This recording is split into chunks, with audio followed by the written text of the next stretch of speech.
Les autorités iraniennes intensifiaient leurs efforts mercredi soir pour venir en aide dans les campagnes aux rescapés du séisme qui a frappé dimanche l'ouest de l'Iran et privé de foyers des dizaines de milliers d'habitants. Le défi est de taille pour l'État. Selon les derniers décomptes officiels, le tremblement de terre, de magnitude 7,3, a fait 432 morts en Iran, tous dans la province de Kermanshah, et 8 en Irak. Mais il a aussi détruit ou endommagé environ 30 000 logements. Pressé mercredi soir sur la télévision nationale de donner l'assurance que, pour la 4e nuit après la catastrophe, tous les sinistrés pourraient dormir dans un centre d'accueil ou sous une toile de tente. Le chef des opérations de secours du Croissant Rouge iranien, Morteza Salimi, n'a pas donné de réponse tranchée.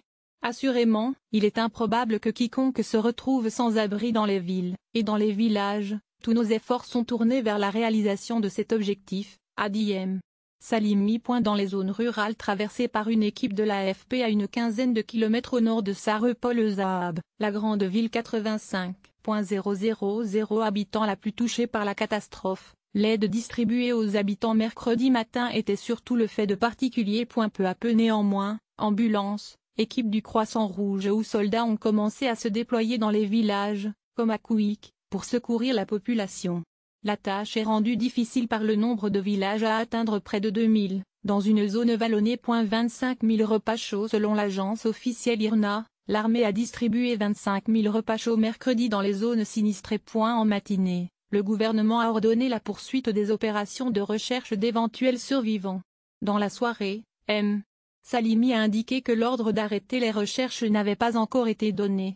Aucun chiffre officiel n'était disponible sur le nombre de personnes sorties vivantes des décombres depuis dimanche soir. Dans les villages traversés par l'AFP, la journée de mercredi a davantage été consacrée au déblaiement qu'à la recherche de corps. Dans ces zones arides où les températures sont déjà presque glaciales la nuit, la population s'inquiète à l'approche de l'hiver. À Galeb Adori, village où la majorité des habitants n'a plus de toit selon un riverain, une trentaine de tentes du Croissant Rouge avaient été livrées. L'État n'est pas seul à venir en aide aux victimes du séisme. Les initiatives caritatives privées se multiplient, selon divers médias iraniens. L'équipe nationale de lutte a distribué ainsi mercredi une partie d'une grande collecte de dons en nature réalisée dans la capitale. Une vingtaine de célébrités a organisé une collecte similaire à Kermanshah, et devait apporter jeudi les dons à la population des zones meurtries. Shahram Nazri, chanteur iranien de renommée mondiale, et le groupe Kamkara doivent donner un concert le 20 novembre à Téhéran dont les bénéfices serviront à financer l'aide aux sinistrés. En Iran, le bilan des dégâts occasionnés par la catastrophe se chiffrerait à 26 000 milliards de rials iraniens, soit environ 6,3 milliards de dollars américains, 5,3 milliards d'euros, selon une première estimation donnée à l'agence de presse ISNA par Mojtaba Nikerdar, le gouverneur adjoint de la province de Kermanshah. Cela correspond à environ 1,5% du PIB national prévu par le Fonds monétaire international pour 2017. Corruption. Les gros dégâts subis à Sarepol-e-Zahab par les immeubles du Mascan Eumer, programme national de logement à bas prix réalisé sous la présidence de Mahmoud Ahmadinejad 2005-2013, retenait l'attention des médias iraniens et suscitait l'indignation sur les réseaux sociaux.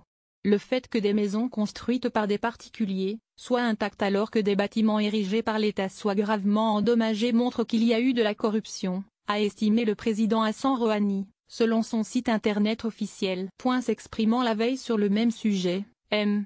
Rouhani avait dit qu'il fallait chercher les coupables et les présenter à la population.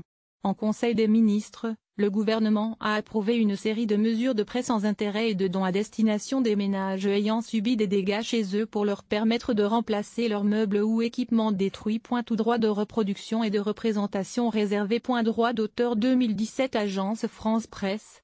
Toutes les informations reproduites dans cette rubrique ou sur cette page selon le cas sont protégées par des droits de propriété intellectuelle détenus par l'AFP. Par conséquent, aucune de ces informations ne peut être reproduite, modifiée, rediffusée, traduite, exploitée commercialement ou réutilisée de quelque manière que ce soit sans l'accord préalable écrit de l'AFP.